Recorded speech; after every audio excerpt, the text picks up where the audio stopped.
All right, you may or may not have seen that the other day we swapped cars around and Mr. Jones is no longer in the hot seat for the moment because we had to bring Mary, the Hail Mary Cutlass, in.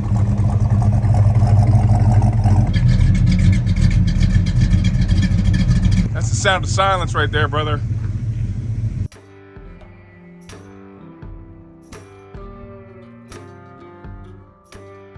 So we built this car, Alyssa and I, my daughter and I, built this car for her to drive to her high school graduation. For those of you who are maybe new to the channel or don't know what this car is all about, you can go back and look. And this was a 3-year project for my daughter and I. And we built it, again, for her to drive to her high school graduation, and she did. Well, guess what's happening in May? She's about to graduate college now. So we're going to give her a bunch of upgrades on this car for that big occasion. We're going to convert it to front disc brakes. The disc brakes that came on the rolling chassis that Dave brought down, that I think by now you guys will have seen the video. He brought the rolling chassis with the 400. The Tremec that's getting relocated for a Hurst Olds project. Not ours, another person's. We have the 391 rear left over we're not going to use yet, but we are going to use the steering box out of Dave's car. We're going to use the calipers and the rotors out of Dave's car. And we're going to put a convertible top on this. John and I have never done a convertible top. That's going to be the next part of it. But ultimately, when this car rolls out of here in the spring, if spring ever comes, unless it's got canceled and we didn't get the update, this car is going to have a totally different vibe. So stick around, hang out, sit tight. I'll bring some video along the way. It's old news, you know, disc brake conversions, old news, but new news to this car, so. Okay. Well, there it is with some 15 by 7-inch wheels. So these are the more modern rally wheels for Oldsmobile. They have the snap-on center cap. Not original. Kind of been a pet peeve of mine for a long time because cars of this era are supposed to have the bolt-on center cap where the style of the wheel kind of goes behind the cap there and doesn't have, I'll show you on this one, like that backbone between the wheel style and the cap. So the snap-on center cap is just a more modern version of the Super Stock 2. A lot of times, and I was guilty of that myself, the Super Stock 3 is what people would call these because they have the snap-on caps. But really, the Super Stock 3 is a painted body color Super Stock 2, like this. What am I going to do now? We're going to take, these are the original wheels off of my car. Factory drum brakes, power drums. You know, they're fine. My car's got drum brakes. No problem at all. All right, winning because I got the drums off. These drums are not the original drums to this car because they were just so rusted and we saved them and I had to beat the hell out of one to get it off back years ago when we did the car. These are drums that Mike and his dad, our machinists, they donated to the project years back. These Bell style brake drums are the drums we need for Mr. Jones. I just put these shoes and hardware on last year. I'm gonna clean these up and we're gonna save them for Mr. Jones. So that's a good win. All right, making relatively good progress here for an after work evening. Shoes are off. Obviously the drums and the wheel bearings come off. The brake shoes come off, hardware. Wheel cylinder, that providing line, the metal line from the brake hose up to the wheel cylinder. That's a very technical motion I just did right there, by the way. That has to come off, and now we're gonna take the bolts that go through the backing plate into the steering arm. You'll get a better idea what that looks like when I get one of the backing plates off. I'm sure most of you have done this. For anyone who hasn't done it, and I'm rushing through, I apologize. Let me back up here. And so your brake shoes run on your backing plate. There's a wheel cylinder. It's a hydraulic cylinder that expands when you push your foot on the brake pedal. I'm sure most of you know this. Again, I don't mean to be snobby, but I feel like most of our audience is up to snuff here, right? Just gonna get this backing plate off to get to the steering knuckle. You got any questions, give me a call. After a few hours of disassembly and taking apart all the parts you're not gonna need, assuming your steering arms, the holes in the steering arms are able to accept the bolts for the backing plate and brackets. That's the only caveat there. In this case, we lucked out, although I do have a nice restored set here. That would be the only thing. You'd either have to drill those out or replace them with arms that may come in your kit. What happened here was I got a little carried away, as I always do.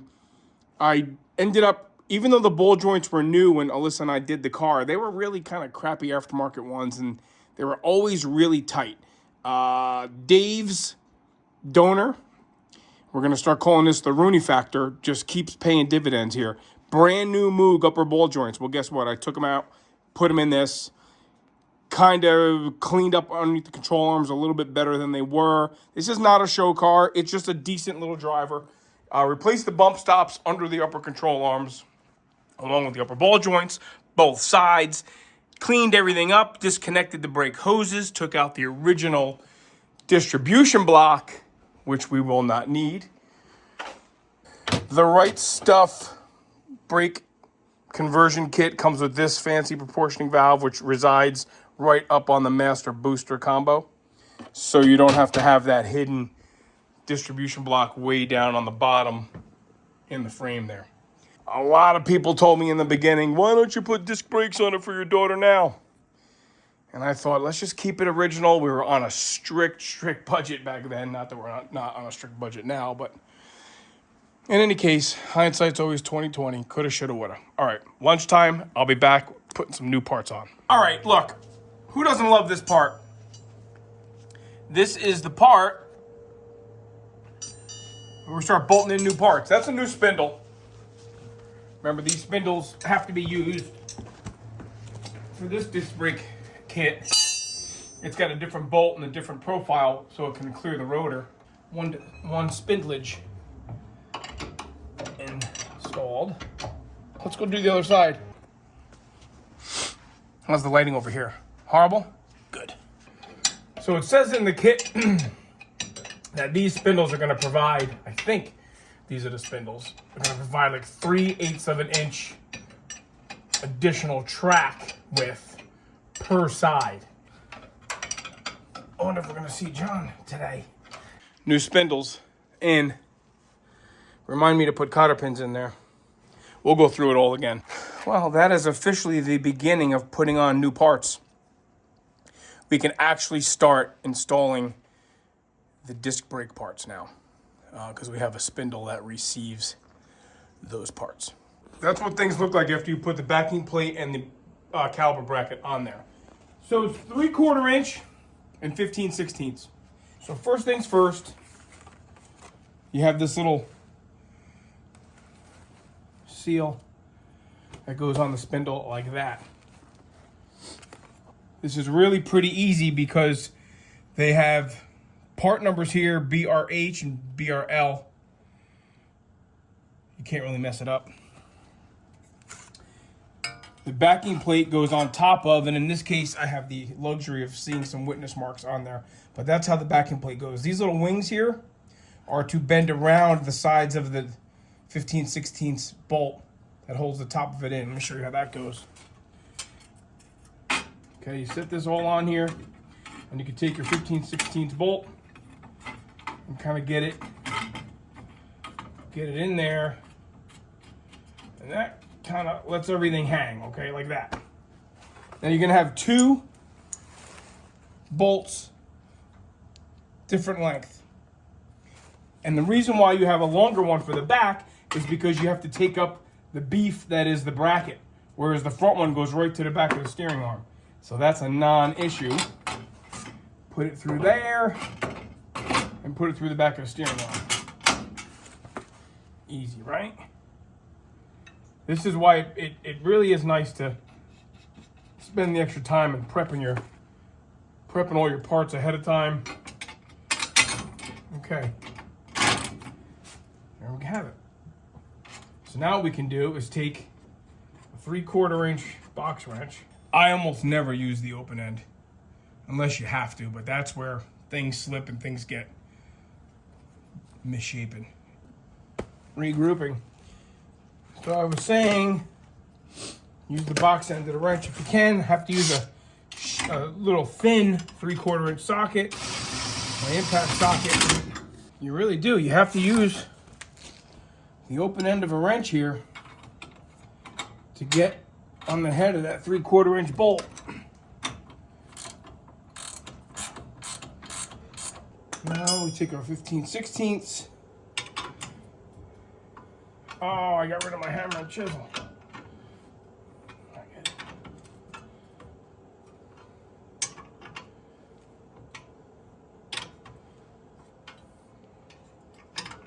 My goal tonight is to get these rotors and calipers on. It won't be plumbed, but I just want to see how the 4 wheels and tires and disc brakes and everything fit on the car. Oh boy, that's good. All right, see you on the other side. It's easy. Because these have been bent before, I'm taking them really easy. I don't want to break them. Okay. All right, we are ready to slide these rotors on here. I repacked the bearings. Use new grease seals. 17187 SKF. I always keep a stock 17187s, 815s. Sometimes anymore when you call the parts store and they have 2 of something, buy those 2, tell them to get you 4 to 6 more so you have a stock. Because some of the stuff that used to be readily available is not always there that day. So we're going to wipe these down with some cleaner, start sliding them on. Outer bearings are packed. And then we'll really start seeing this thing start looking like a car again. You know, I neglected to say, get yourself a cheap seal and bearing driver kit. This is a Harbor Freight kit. You just can't mess up getting those seals in there perfectly flat. You know, the driver's only going to hit that surface right there. You're never going to get the seal too tight, touching the bearing, cockeyed. It's just nice.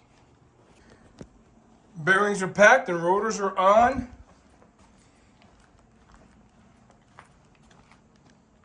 Yes, those are Dave Rooney's used parts. Not so used. Very, very few miles on these parts. Next is the brake calipers. Not going to worry about plumbing it today. Just want to get the calipers on, I want to get the wheels on, and I want to get this thing sitting on the ground and see how things kind of sort of line up. All right. All right, here we are. Caliper is on. Brake hose is hooked up to the original brake line. That can work on this side. You can use the original brake line bracket. You can reuse the original brake line that goes underneath the engine along the cross member. There's the caliper, bolted to the backing plate, which is bolted to the new spindle, which is bolted to the new ball joint. There we have it. So I would be lying if I told you that everything goes perfectly smoothly. I know when I took this apart off of Dave's chassis, the outer wheel bearing, it happened to be on the driver's side, I had to actually use a press to get the rotor off because that bearing is, the outer bearing is really snug on the spindle. Well, everything has migrated to the passenger side on this car, and this is no different. So what I ended up doing is using an original outer wheel bearing, which fit the spindle much better. I had to file and kind of tweak this, because I do remember getting the caliper off was a bit of a chore. I had to put a pry bar in here and pry it off because it was kind of jammed in there. But you play around, no rush, right? You just kind of play around and you do your thing, but here we have, everything is nice. So what we can do is we can take that wheel right there. We can take it off the 391 rear. We can clean and detail the inside of that wheel. It's the last wheel I have to do. Then the right front can really be put together short of bleeding it when we get it all plumbed. And I'll just go ahead and bolt the other caliper on so we can get this thing back on its haunches momentarily. All right, the rest of the wheels, these are my 14x6 original Superstock 2s for the OG, because now the OG's been rocking some period correct torque thrusts. That's cool. Clean the back side of the wheels. Truth be told, 2 of these wheels are like a charcoal gray inside. The back 2 are chrome. So I figured cleaned up inside, we'd rather look at some shine under here. See that? Yeah, I know I'm missing the adjuster plug, but I'll get that. This is where we need to start doing the plumbing though, because we'll need to supply the line for the right front, for the left front, and for the rear through this bad boy. I'm anxious for Alyssa to come home. You know, her birthday was the other day. And for her birthday, John and I moved cars around and got this inside. That's her birthday present. That her car's back in the garage. She knows what that means, though. She knows that it means this car's going to get a lot of attention.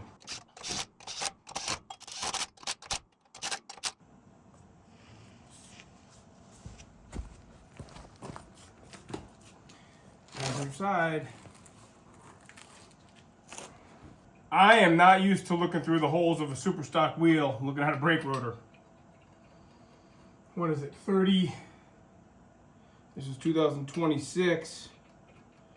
So it's gonna be 38 years that I have my car. So for 38 years, I've been looking through the wheels at brake drums. But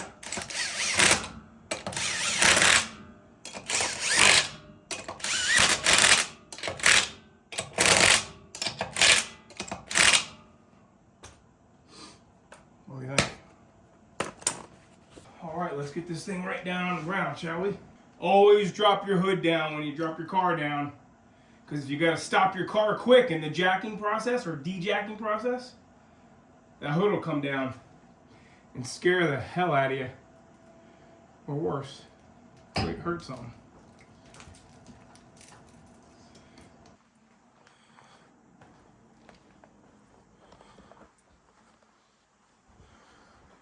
Cool. Can't say it's done, but it's certainly back to being a roller. 15x7s with a disc brake conversion. After a productive day yesterday, I want to keep that ball rolling like I often do. Let's take advantage of the terrible weather outside. I'm going to take that booster, which goes with the master cylinder over here for the drum brakes. I am going to take that booster off. I'm going to keep that kit together for now. And I'm going to keep this kit together. This is the master cylinder. Of course, I cleaned and painted that. Had a little bit of flash rust on it. Not bad. And that's the proportioning valve. Ever important proportioning valve. Not OE. I understand. But, you know, this car didn't originally have disc brakes anyway. And this is the booster. It's a 9-inch booster. I have a slight concern of using this booster with the Isky cam that's in here. Remember, the cam is what prompted me to have to change to a whole shot torque converter over a stock one. But nonetheless, I don't want to go starting to swap parts around that don't go together. There's a different push rod length for master cylinder throw, and I know I modified that and played with that in that old master and booster setup. I'm going to keep the original pin and the original master all together and get it installed. This way we can start figuring out how I want to make the lines to plumb it all up. Let me get underneath the dashboard. My least favorite thing. Literally, my least favorite thing. Well, this crap is like mechanicking. This isn't car building. Mechanicking is much different because you have to work around crap. You know, 15 years I managed a pretty big repair facility, and I don't miss those repair shop days, and this reminds me of it. You know, when you're standing in here and there's no hood and there's no fender and there's no motor and you just slide the booster on and you put the 4 nuts on the studs, easy peasy. But now I got to lay my fat ass over the fender and I got to try to get to that bottom passenger side nut. Yeah, what the frick, man. It's a good thing this thing isn't all painted, but it's ready to come out. There it is. There's the booster. Out. I, for one, will be happy putting a smaller one in there so as to have more room for the mountage. What the heck happened here? Oh, the little crappy plastic boot ripped already. Brand new when we built this car. Brand new. I mean, that 9-inch booster is a much, much, much easier thing to work with. I have the master cylinder here, and I have bench bled it. Bench bleeding is pretty important because otherwise you will be forever trying to bleed the brakes in the car. So there's the master cylinder kind of cleaned and painted, and I do have the proportioning valve that goes on there. What I did is, because I'm not ready to hook all that up, there's a little bit of fluid still in the master, so I just have a cheater hose on there just to keep things from making a mess. So this proportioning valve mounts right here on the driver's side stud of the master. Now it does say, you know, right stuff on the side of it. It's totally, we're not gonna pretend that this is original looking at all anyway. Oh, you missed my tantrum. I threw a nice big tantrum like a 5-year-old. I put you guys in a nice camera position, and what I wanted to do is try to put the nuts on the master and not block the shot the whole time. So I dropped the nut, dropped the washer, and then, you know, dropped my freaking patience. All right, it's on there. It's hooked up to the brake pedal. It's hooked up to the vacuum line. I have this nut a little loose so that I can play around with getting these lines hooked into the master when I'm ready to plumb it. That's what I'm gonna work on next. This is not a 2-hour job doing a disc brake conversion. I sure hope it's worth it in the end. What else can I show you for now? That's about it. Okay, that's a cleaned up master. Cleaned up booster. This stuff is not old. This stuff was just installed, but it's probably a couple years old. And I'll bring you back when I got some brake lines going in. And to some extent, form follows function, meaning I want things to work as well as they can work before I worry about how good they're going to look. And the reason why I'm saying that is, so I'm not going to try to reinvent the wheel here. I'm going to use the lines that came with it. I'm going to use the bracket that came with it. We're going to put the proportioning valve in place, plumb it up as best we can. There's only 5 lines to it. You know, master to valve, valve to rear this way, and then valve to front. So every single one you do is one less you have to do. And I have all kinds of fittings here that I have in stock, and I got my flaring kit. And all right, well, this part is done. It wasn't fun. There it is, proportioning valve, master cylinder, booster, plumbed.